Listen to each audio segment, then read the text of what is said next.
Semana passada, nós começamos a falar sobre exílio. Exílio a partir do tempo que nós temos vivido. E procurado entender como é ser discípulo e discípula de Jesus numa cultura que nos exila e nos coloca à margem da sociedade o tempo todo. Deus, a igreja, a vida cristã está à margem da sociedade. Seja de forma presente, vista, visível, e também seja de forma invisível quando trata daquilo que nós temos dentro da gente, que às vezes mistura o que é ser cristão com as demais coisas que as pessoas dizem que é viver e ser de acordo com a vontade de Deus. Hoje nós temos feito esse estudo, né? A gente tem procurado falar sobre isso apenas em uma carta bíblica, que é a primeira carta do apóstolo Pedro, que é uma carta escrita a cristãos exilados por Roma. E eu tenho optado fazer uma leitura e uma reflexão expositiva dessa carta. Expositiva talvez seja uma palavra que não seja comum para todos. O que é expositiva? Ir versículo a versículo, mantendo os textos dentro da linha de raciocínio daquele que escreveu, sendo que nesse caso é o apóstolo Pedro. Na semana passada nós falamos do capítulo 1 e hoje nós vamos para o capítulo 2. Essa carta só tem 4 capítulos. Então, a cada domingo, um capítulo será trazido. Quando eu olho para o capítulo 2, você vai ver que Pedro começa com uma palavra chamada portanto. Ou seja, aqui ele está conectando o que ele vai dizer com aquilo que ele disse no capítulo 1, ou seja, com o que nós refletimos na semana passada. Leiam junto comigo. Portanto, livrem-se de toda a maldade e de todo engano, hipocrisia, inveja e todo tipo de maledicência. Como crianças recém-nascidas, desejem de coração o leite espiritual puro, para que por meio dele cresçam para a salvação, agora que provaram que o Senhor é bom. À medida que se aproximam dele, a pedra viva, rejeitada pelos homens, mas escolhida por Deus e preciosa para ele, vocês também estão sendo utilizados como pedras vivas na edificação de uma casa espiritual para serem sacerdócio santo, oferecendo sacrifícios espirituais aceitáveis a Deus por meio de Jesus Cristo. Pois assim é dito na Escritura: eis que põe em Sião uma pedra angular, escolhida e preciosa, e aquele que nela confia jamais será envergonhado. Portanto, para vocês, os que creem, essa pedra é preciosa, mas para os que não creem, a pedra que os construtores rejeitaram tornou-se a pedra angular. E uma pedra de tropeço e uma rocha que faz cair. Os que não creem tropeçam porque rejeitam a mensagem, algo para o qual estavam destinados. Vocês, porém, são geração eleita, reino de sacerdotes, nação santa, povo que pertence a Deus, para anunciar as grandezas daquele que o chamou das trevas para a sua maravilhosa luz. Antes, vocês não eram povo, mas agora são povo de Deus. Não haviam recebido misericórdia, mas agora a receberam. Amados, insisto em que, como estrangeiros e peregrinos no mundo, vocês se abstenham dos desejos carnais que guerreiam contra vocês. Tenham uma conduta correta entre os pagãos, para que, mesmo que eles os acusem de praticar o mal, observem as boas obras que vocês praticam e glorifiquem a Deus no dia da intervenção dele.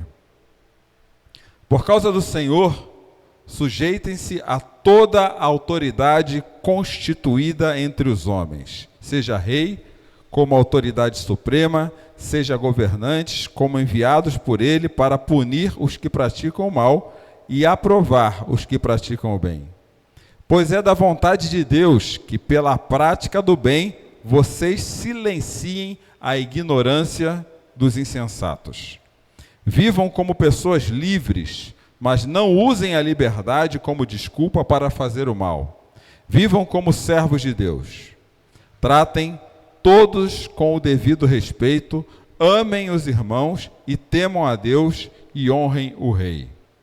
Escravos, sujeitem-se aos seus senhores com todo respeito, não apenas os bons e amáveis, mas também os perversos.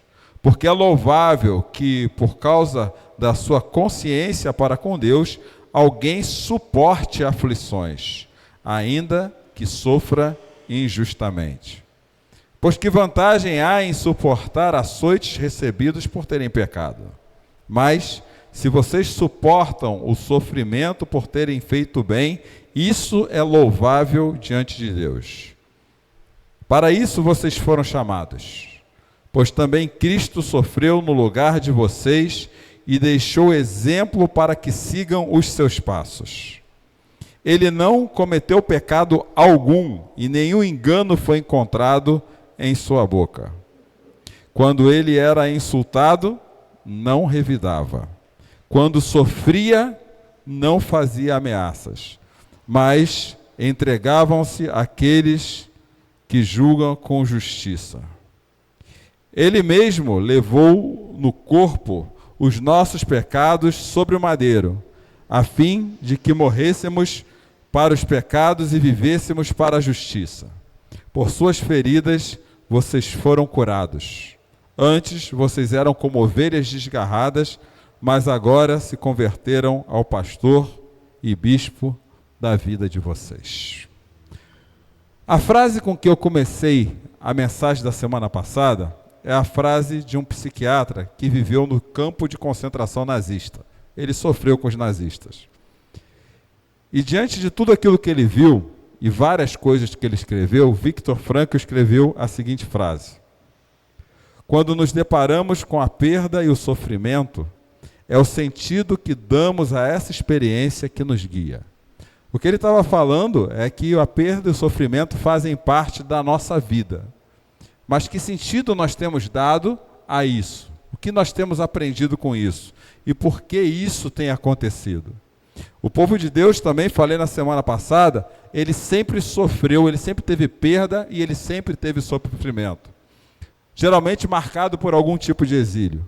Há 4 exílios que fizeram presença, que são mais comuns lermos na Bíblia. O primeiro, o do Egito, quando o povo saiu e foi viver no Egito e ficou lá escravo. O segundo, da Babilônia, quando através de Nabucodonosor invadiu a Babilônia. O terceiro, bem conhecido, é da Assíria, que invade e toma conta da Síria. E Roma, que toma conta de toda a região da Ásia, inclusive a Judéia e Israel, onde vive Jesus. De alguma forma, o povo foi exilado o tempo todo. Então a Bíblia é escrita, tanto o Antigo como o Novo Testamento, dentro de uma cultura de exílio, de luta, de batalha, de sofrimento e tudo mais. E o grande desafio desse povo era ser uma sociedade cujo Deus estava no centro da vida. Só que o que a gente costumava ver era Deus sendo empurrado para o canto da vida e o ser humano no meio da vida. Então os meus problemas, a minha dificuldade, as minhas dores são o centro de tudo aquilo que eu vivo hoje. E nós temos vivido como exilados nos dias atuais. Hoje, nós vivemos em fruto de uma cultura que tem colocado Deus à margem de tudo. E essa cultura ela é tanto externa quanto interna. Porque muitas vezes, dentro da igreja, nós colocamos a nossa dor e o nosso sofrimento à frente da vida. E colocamos a nossa necessidade no lugar onde Deus deveria estar sentado. E vimos na semana passada também que, como exilados, nós devemos viver como cidadãos do reino de Deus. Nós já somos naturalmente exilados quando Jesus nos chamou para o reino da sua maravilhosa luz. Nós não somos cidadãos dessa realidade, nós somos cidadãos de outra realidade vivendo nessa desde já. Nós vimos semana passada que isso, a esperança na ressurreição, é a motivação que nos faz que nos move ao longo da vida, que nos move ao longo da nossa jornada, porque nós sabemos que não só morreremos, mas ressuscitaremos com Cristo. E isso deve gerar um estilo de vida, uma forma de nos comportarmos que atualmente nós chamamos de santidade.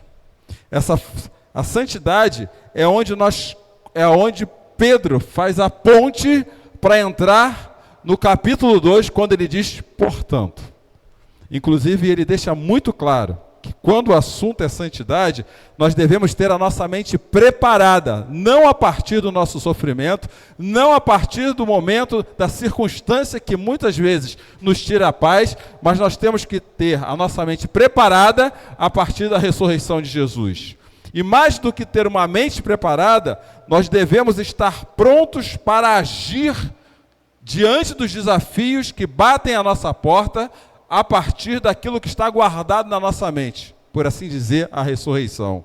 E Pedro também nos ensinou, no capítulo 1, versículo 13, que nós precisamos estar alertas o tempo todo, porque é o tempo todo, e isso acontece com muita frequência, tanto nas redes sociais, quanto no nosso dia a dia, porque o tempo todo acontecem coisas na nossa vida que nos tiram Cristo e a ressurreição do centro dela. No versículo 13 ele diz, portanto, estejam com a mente prontos para agir e mantenham-se alerta, e ponham toda a esperança na graça que será dada a vocês quando Jesus Cristo for revelado.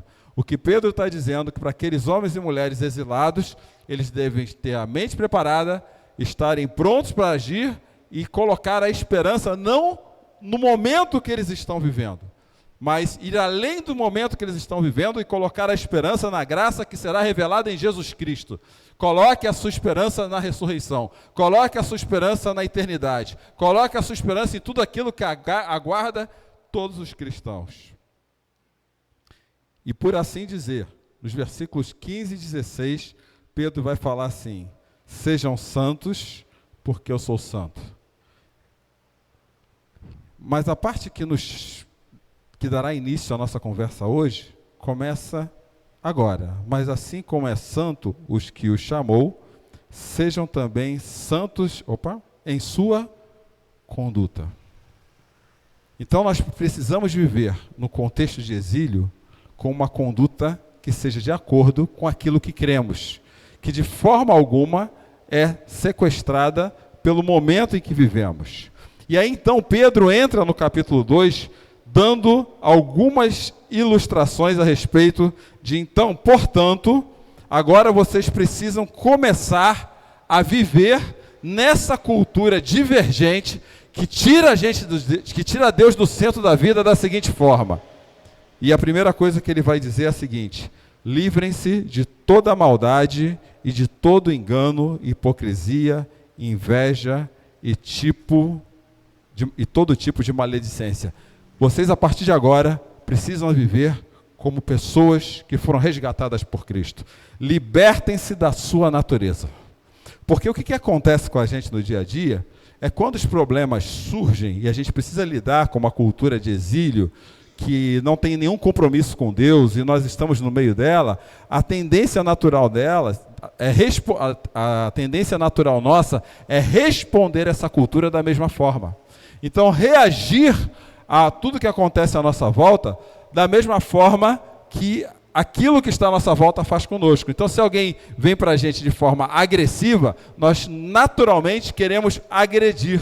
Se a gente está num contexto onde as pessoas tiram vantagem, a nossa natureza é querer tirar vantagem junto. E Pedro fala assim, vocês precisam se libertar desse desejo de causar dor e sofrimento ao próximo. Se eu fosse representar isso talvez com uma ilustração um pouco mais popular, é assim, não vem para cima de mim não que você vai receber em troca. Do mesmo jeito. Não pisa no meu calo. Esse desejo de retribuir na mesma medida faz parte da nossa natureza. E nós queremos literalmente viver algo diferente daquilo que deveríamos ser. Tanto que o apóstolo Paulo, em Efésios 4, versículos 22 a 24, ele nos chama a atenção dessa mesma maneira, de outra forma, sobre esse mesmo assunto de outra forma. Quanto à antiga maneira de viver, dispam-se do velho homem ou do velho ser humano que eram, que se corrompe por desejos enganosos, para serem renovados no modo de pensar e se vestirem do novo homem, criado para ser semelhante a Deus em justiça, santidade, proveniente da verdade. Então, no dia a dia nosso, não aqui domingo, quando está todo mundo junto, no dia a dia nosso, nós somos convidados a vivermos como novos seres humanos à luz daquilo que Cristo nos ensinou. E esse é um desafio tremendo, porque a nossa natureza, como Paulo fala na carta de Gálatas, a carne milita contra o espírito o tempo todo. Então nós temos que estar alertas, com a mente preparadas e pronto para agir como Cristo agiria no nosso lugar. Andando um pouquinho mais para frente, ainda nos versículos de 1 a 3 da segunda carta de Pedro, então, além de vocês precisarem estar atentos, além de nós precisarmos estarmos atentos a quem nós realmente somos, nós precisamos buscar entendimento do reino. Buscar entendimento, para o apóstolo Pedro, conforme ele diz, é buscar como crianças recém-nascidas e desejar de todo o coração o leite espiritual que é puro. Em prática, até eu estava lendo hoje um comentário sobre isso, né? Quando o William sabe talvez disso melhor que a gente. O William está com a Estela de 1 mês e bebê geralmente chora por duas coisas. Uma é porque está sujo e a outra que está com fome. É essa fome do bebê, ele não tem que se preocupar com mais nada. É essa fome do bebê que Pedro está trazendo aqui. Desejem a palavra de Deus como um bebê tem fome pelo leite espiritual. Como um bebê quer aprender, quer se alimentar mais e mais para se sentir saciado. Entretanto, quando a gente está dentro de uma cultura que o tempo todo distancia Deus da gente, nós buscamos esse alimento para cuidar das nossas ansiedades, das nossas crises, das nossas doenças, em outros recursos primeiramente, antes de recorrer a Deus. E Pedro está dizendo, primeiro busque em Deus os recursos primários, primordiais, que você precisa para lidar consigo mesmo diante disso tudo. Mas você tem que fazer isso como o bebê quer, como um bebê anseia por isso. O que Pedro está fazendo aqui é voltar um capítulo antes, e lá no versículo 23 do capítulo 1, onde ele já disse assim, vocês foram regenerados não de uma semente perecível, mas imperecível. O que Jesus deu para a gente não morre. Saibam disso. Por meio de quê? Da palavra de Deus. O que abastece, o que alimenta o nosso coração em Cristo é a palavra de Deus. Então, quanto mais contato nós tivermos com a palavra de Deus, mais vezes por dia, mais dias por semana, mais o nosso coração vai estar repelindo a velha natureza e se aproximando da natureza de Cristo, que é viva e permanente. Pedro pega aquilo lá, o capítulo 1, e joga dentro desse capítulo que nós estamos estudando, em especial esse versículo 2 do capítulo 2. Então, entendendo que a palavra de Deus é a fonte viva e permanente para nos ensinar quem nós devemos ser nessa cultura do exílio. E lembre que eles foram expulsos, né? Eles estavam fora de casa quando Pedro escreveu isso. Pedro vai falar assim, então, desejem agora, muito mais do que antes, essa palavra como crianças querem leite da sua mãe. O que Pedro está nos ensinando aqui, nesse momento, é que quanto mais difícil a vida fica, quanto mais problemas nós temos, quanto mais sofrimento nós passamos, a única coisa que nos abastece de forma viva e permanente é a palavra de Deus. É o que Paulo também nos ensina em Efésios capítulo 4, quando nós nos abastecemos da palavra de Deus, essa palavra tem um propósito, e o propósito é que deixemos de ser como criança, levados de um lado para o outro pelas ondas, ou jogados para cá e para lá, por todo vento de doutrina. Eu quero pedir a vocês a permissão para dar uma pausa aqui. Porque todo dia aparece uma novidade tida como solução. Vocês já viram isso? Todo dia aparece uma novidade que é tida como solução. Eu tenho a solução para o seu problema, eu tenho a solução para a sua ansiedade, eu tenho a solução para a sua vida, eu tenho a solução que vai resolver seu problema financeiro, eu tenho a solução que vai resolver seu problema de relacionamento, eu tenho a solução que vai resolver as suas crises internas, e todas essas soluções, 100% delas, estão numa cultura que nos afastam de Deus e coloca no indivíduo, numa ideologia, numa terapia, num ser humano, a solução para todas as coisas. E Pedro está falando assim, cuidado com essas doutrinas fora, mas também eu preciso falar de uma outra coisa para ser justo. Cuidado com as doutrinas dentro da igreja, que te levam para a bênção, em vez do Deus da bênção.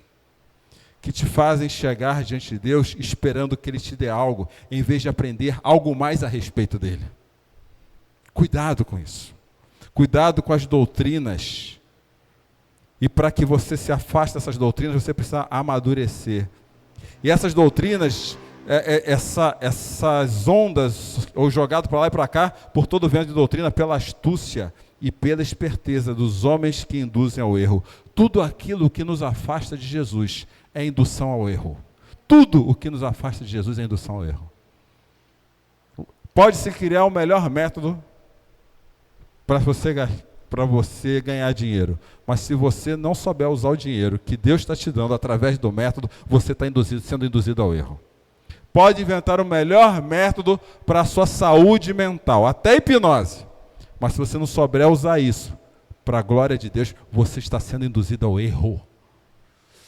Só que nós somos tão ansiosos por respostas rápidas e intolerantes por vivermos processos mais longos na vida, que a gente se agarra no método como resposta e esquece Deus. E nada que a gente aprenda é suficiente para lidar com a nossa vida de uma forma tão profunda quanto a palavra de Deus.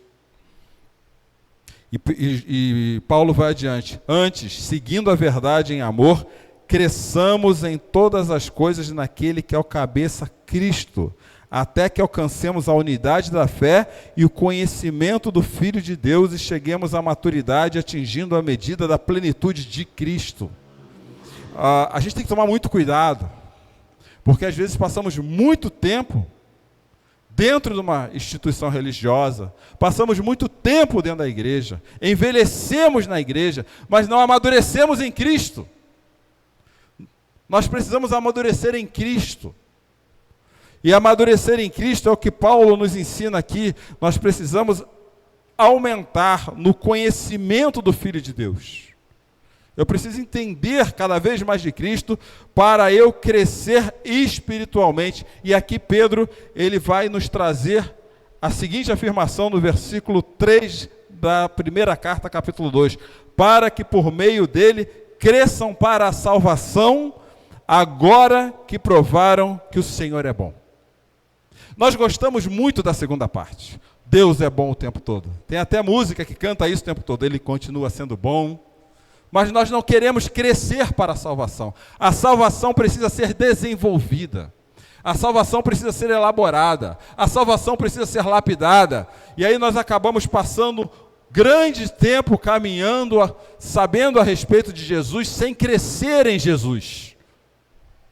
E nós ficamos que nem aquelas pessoas velhas e de repente você olha para ela, alguma coisa não está batendo, porque ela é totalmente imatura nos seus posicionamentos. O que Pedro está fazendo aqui novamente é buscando algo que ele já falou no capítulo 1. Pois vocês que estão em Cristo receberão o resultado da sua fé, que é a salvação de vocês. E aí logo no versículo 2, ele vai dizer assim: para que por meio desse mesmo Cristo vocês cresçam na salvação. Nós precisamos simplesmente ir além daquele desejo de criança e desejar crescer em Cristo. E eu só cresço em Cristo diante da palavra de Cristo. Caso contrário, nós seremos como aqueles corintianos. Espera aí, corintianos da igreja de Corinto, calma.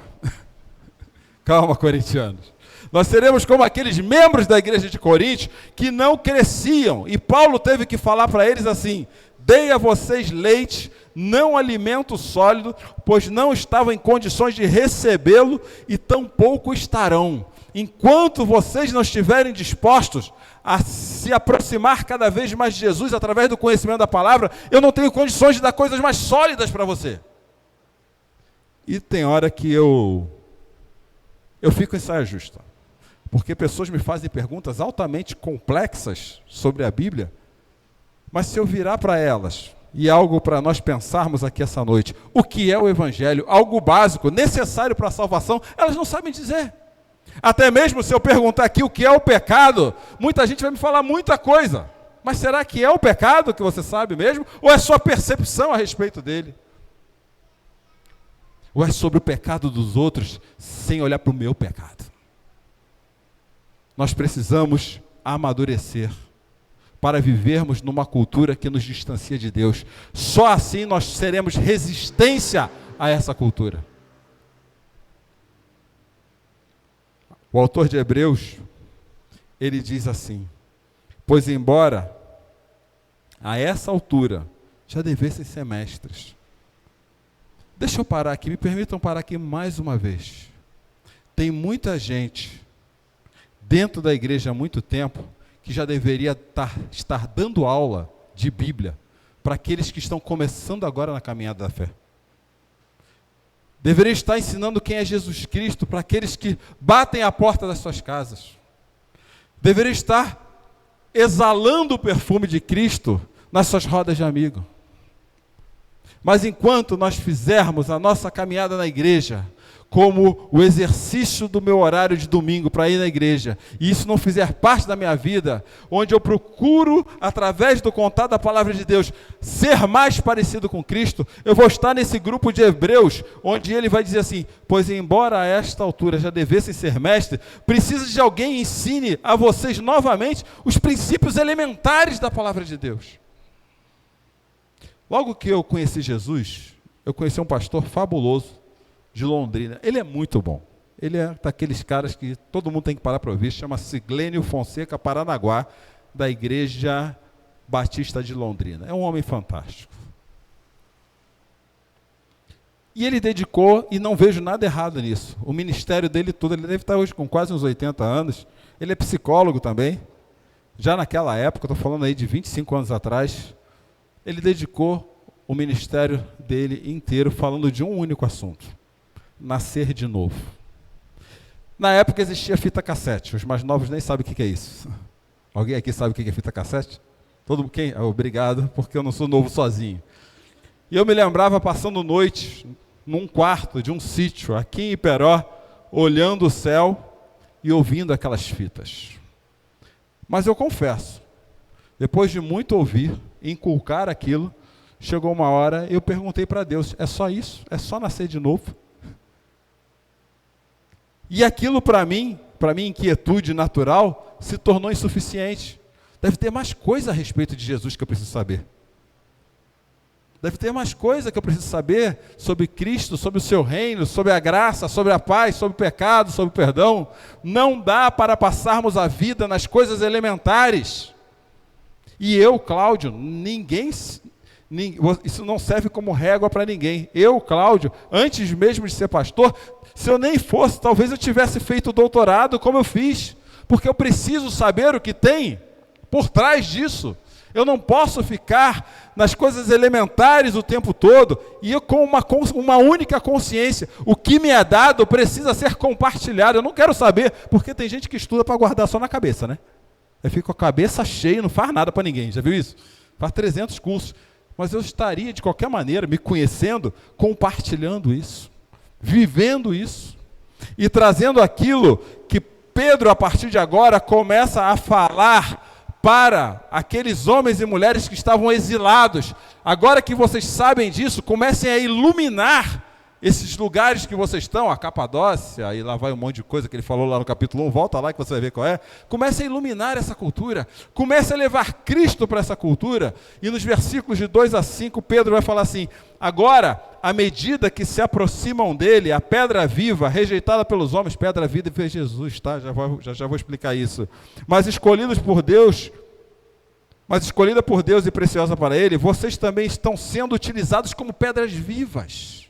Vocês não conhecem Jesus porque vocês são simplesmente menininhos e menininhas dos olhos de Jesus. Vocês foram escolhidos por Jesus para serem pedras vivas como Ele é a pedra viva.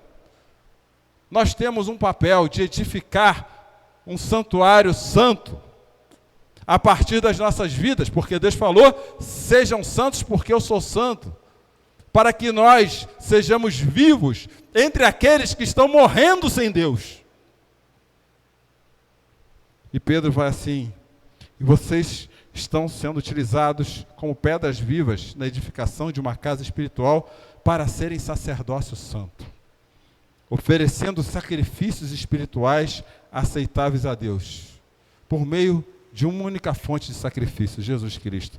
Deixa eu bagunçar a fala de Pedro, e talvez nos ajude a entender melhor o que Pedro está querendo dizer agora, quanto iluminar uma cultura que nos afasta de Jesus. E só podemos iluminar se nós estivermos firmes na palavra, e firmes na palavra, nos alimentando de forma a nos tornarmos resistentes a essa cultura.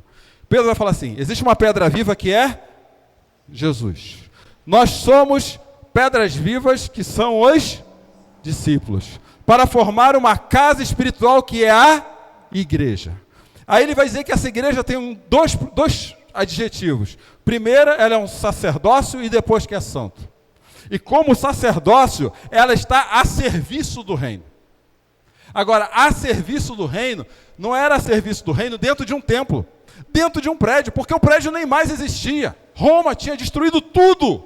Tinha um monte de homem e mulher espalhado por vários países, por vários lugares.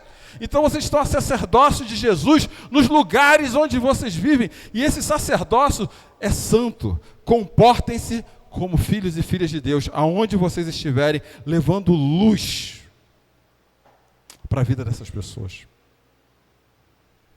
oferecendo sacrifícios espirituais aceitáveis.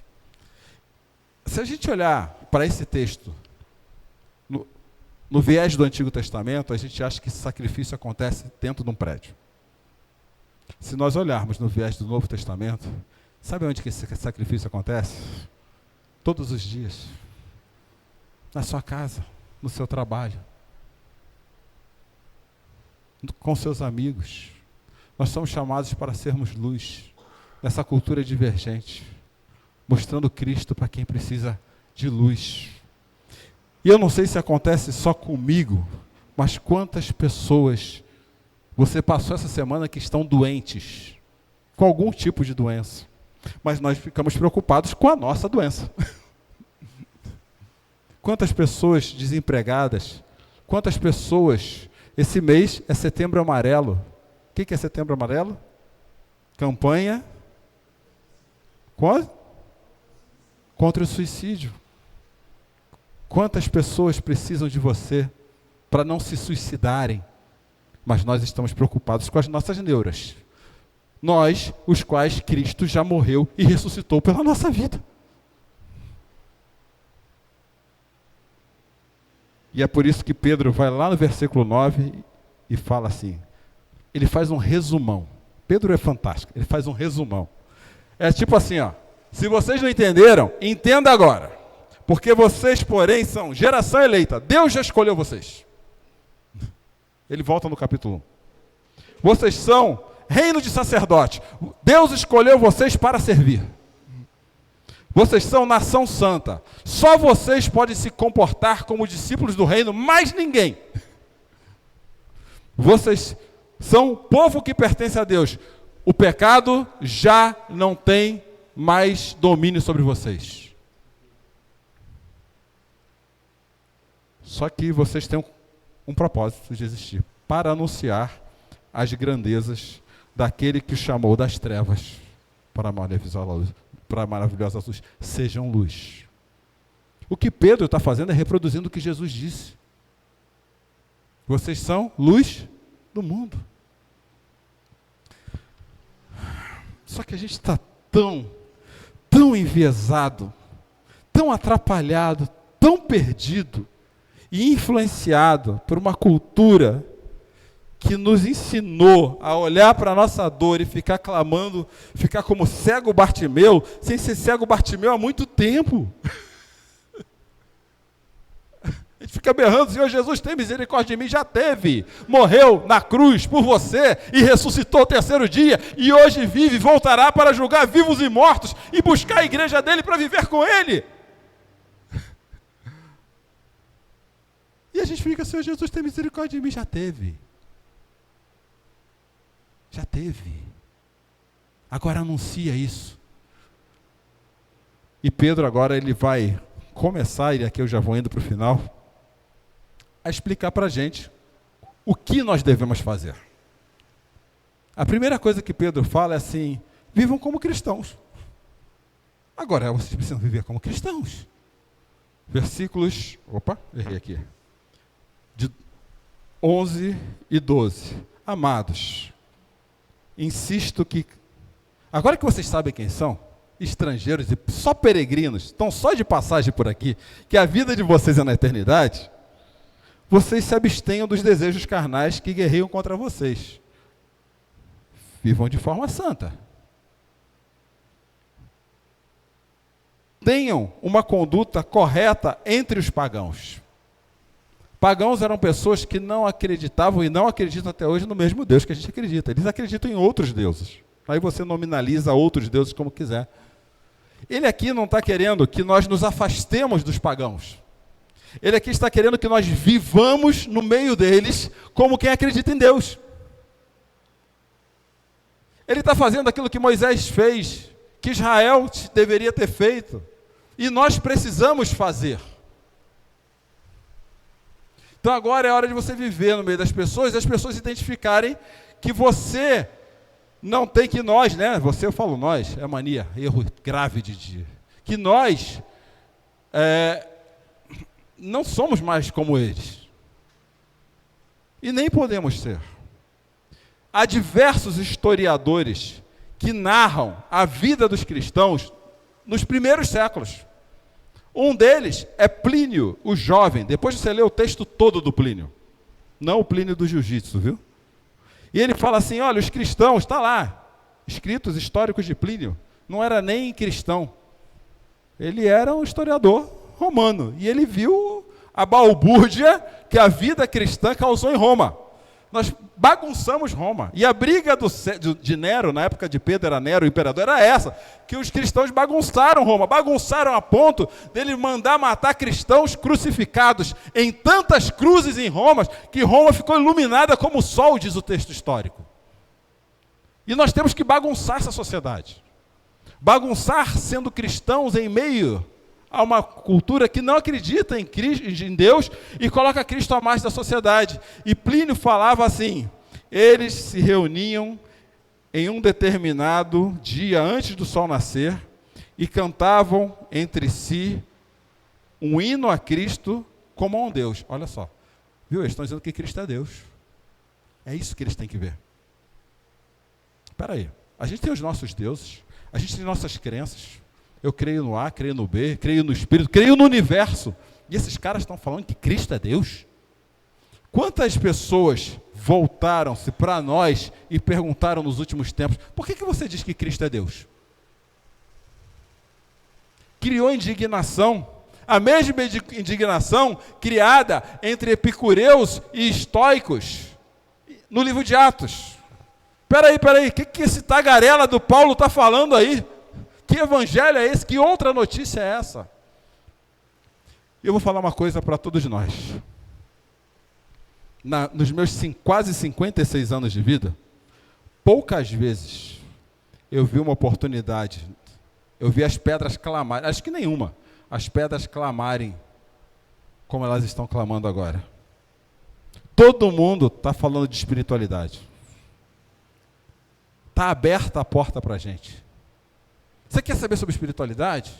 Que legal! Eu vou explicar quem é o Deus desconhecido. Eu vou falar quem é esse Deus desconhecido.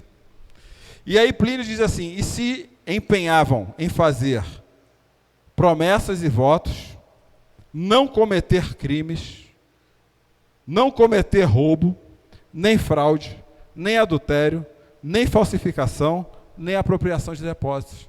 Eram pessoas que se podiam confiar.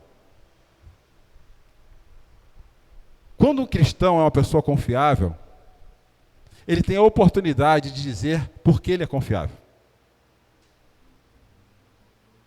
Pô, esse cara é tão bom, é tão honesto, tão justo. E o cristão honesto fala assim, não sou não, eu sou uma porcaria que nem você. Eu sou ruim demais. Mas Cristo vive em mim. Então eu preciso ser honesto por causa de Jesus. Eu não posso cometer crimes por causa de Jesus. A vida cristã influencia o meio, ilumina essa cultura divergente. Aí Pedro vai mais adiante. E aqui ele amarra a gente nesses tempos que nós estamos prestes a viver de eleições. Ele fala assim, e vocês têm que viver com os cidadãos. Ele vai dizer nos versículos 13 a 15 o seguinte, por causa do Senhor, sujeitem-se a toda autoridade constituída entre os homens, seja de esquerda, seja de direita, seja do centro, seja do centro-direita, seja o rei, o presidente, seja o governador. Estou aqui parafraseando, né? Vocês pegaram, né? Seja o prefeito. Como enviados por ele para punir os que praticam o mal e aprovar os que praticam o bem. Pois é da vontade de Deus que pela prática do bem vocês silenciem os ignorantes e insensatos. Como é que cristão testemunha em ambiente político polarizado?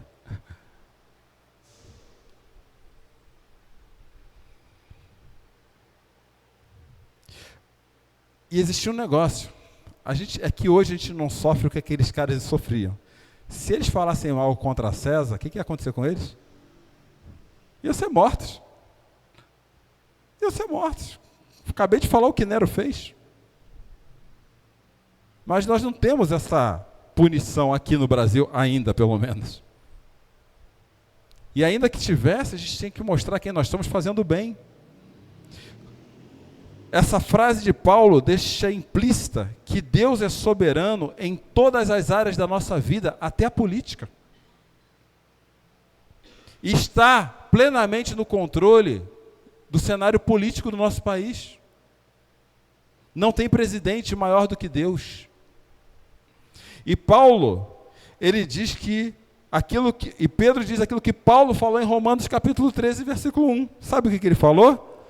Toda autoridade abaixo de Deus é criação humana. Quando Jesus esteve de frente para Pilatos, se Pilatos era uma autoridade romana, e Pilatos ia julgar Jesus como autoridade humana, e vocês sabem que Pilatos, o que ele fez? Lavou a mão? Mas vocês lembram o que Jesus falou para Pilatos em João 19:11? Vou ler para a gente. Nenhuma autoridade, Pilatos, você teria sobre mim, se de cima não te fosse dada. Você está aí porque Deus permitiu. O presidente que está lá, não sei se você gosta ou não me interessa também, porque Deus permitiu. O anterior também estava porque Deus permitiu. O que virá também vai estar. E o prefeito da nossa cidade. Eu entendo aqui aquilo que o profeta Jeremias falou em Jeremias 29, olha, façam a cidade que você vive prosperar, independente de quem esteja no governo dela, porque a prosperidade de vocês depende dela. E nós queremos fazer piquete. Levantar a bandeira judaico-cristã. Quando aquele que morreu por nós foi entregue como a ovelha ferida. Por causa do seu nome, somos entregues como ovelha ao matadouro todos os dias. Pedro fala para a gente, sejam bons com as pessoas. Seja bom para a sua cidade, seja bom para o seu bairro, seja bom para o seu prefeito. Você pode até não concordar partidariamente, mas seja bom para ele. Seja bom para o seu presidente. Você pode até achar que o cara é um facínora. Seja bom para ele. Porque é pela vontade de Deus. E ele fala, pois é pela vontade de Deus que pela prática do bem vocês silenciam a ignorância dos insensatos. Alguma novidade para a gente aqui? Não? Teoricamente não. Na prática, Pedro ainda vai dizer assim, vivam como empregados exemplares. É lógico que o termo que ele usou não é empregado, ele usou escravos. Legalmente, não há escravidão no Brasil, embora muitos de nós achemos que nós trabalhamos como escravos. Ele fala dos patrões? Pedro não, mas Paulo fala. Vai lá ler a carta aos Efésios. Paulo fala como é que os patrões têm que se comportar.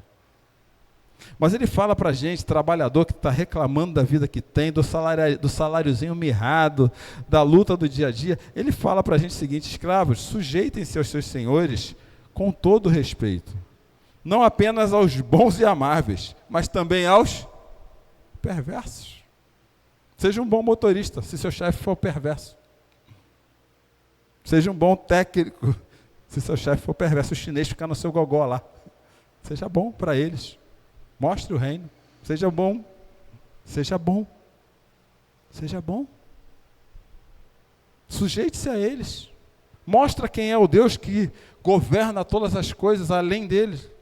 Porque é louvável que por causa da sua consciência para com Deus, alguém suporte aflições, ainda que sofra. Está se sentindo injustificado, não. Está se sentindo injustiçado no seu trabalho? A gente se sente injustiçado. Sabe o que Pedro está falando? Isso é louvável. E ele fala, isso é louvável por causa do que? Da sua consciência com Deus. Essa semana, no lugar que eu trabalho, aconteceu um negócio muito triste mesmo. Só tem 4 funcionários no mesmo lugar. Sumiu o celular de um.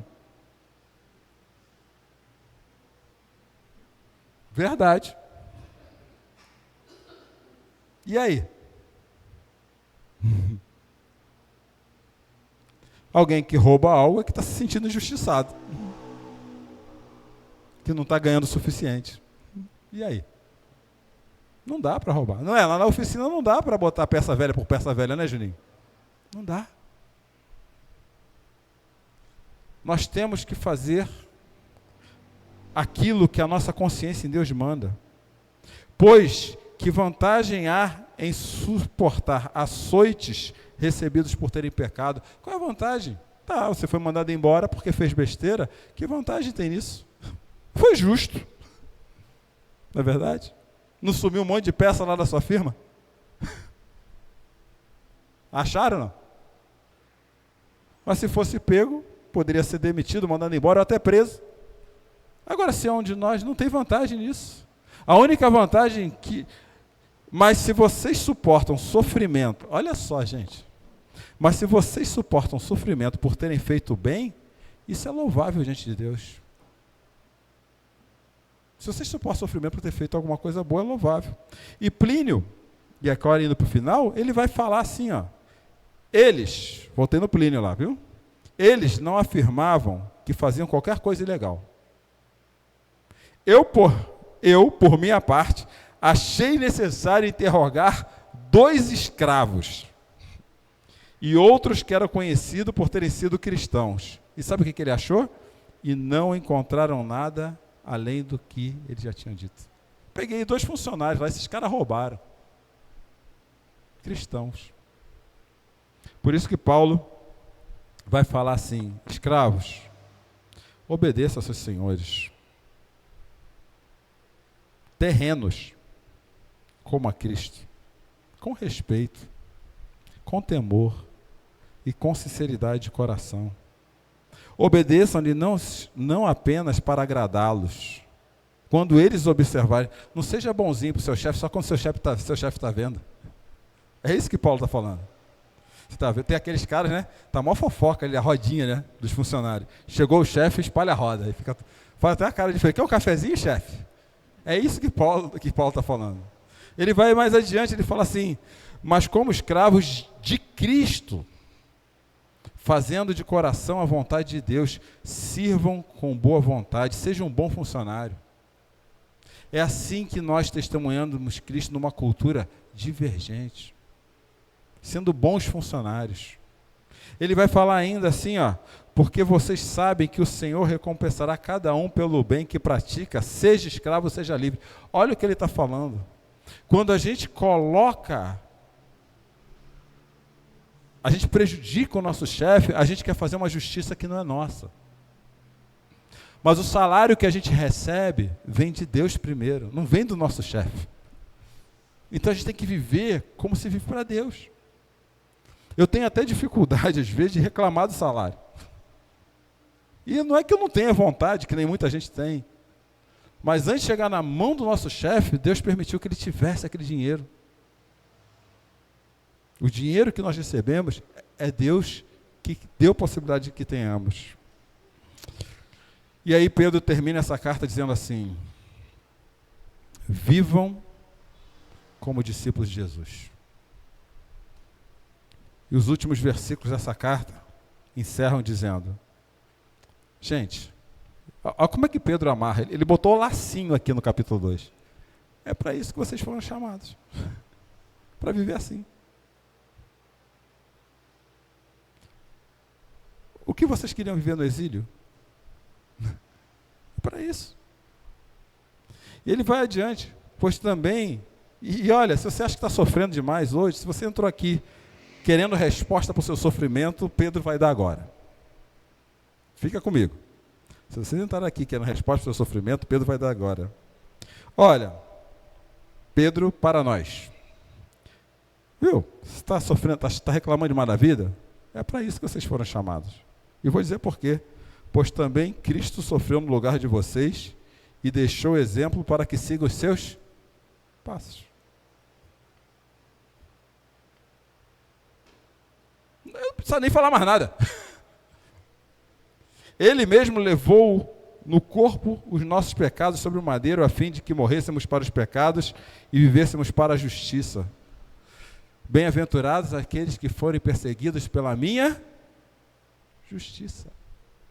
Estava falando para homens e mulheres que estavam debaixo da justiça romana. Vivam a justiça do reino na cultura que vocês estão. Não entra. Não deixa que essa cultura coloque Deus à margem da sua vida. Por suas feridas de Cristo, vocês foram curados. Antes, vocês eram como ovelhas desgarradas, não sabiam nem quem eram. Mas agora se converteram ao pastor e o bispo da vida de vocês. É por isso que vocês foram chamados. Para nesse mundo que te faz sofrer, mostrar quem Jesus é e trazer luz para a vida das pessoas. Nós trazemos luz a uma sociedade obscurecida quando nos tornamos encarnação de Jesus. Quando nos tornamos cidadãos do reino na nossa cidade, no nosso país, no nosso bairro, nós precisamos nos envolver com política, sim. Mas não por causa do partido, mas antes de mais nada, como cidadãos do reino. Nós precisamos. Nós trazemos luz a uma sociedade obscurecida quando somos trabalhadores do reino em nossos empregos. E nós trazemos luz a uma sociedade obscurecida quando entendemos que fomos chamados para sofrer nessa cultura pela justiça do reino de Deus. Que Deus nos abençoe. Santo Deus, nós, diante da Tua palavra, nos rendemos.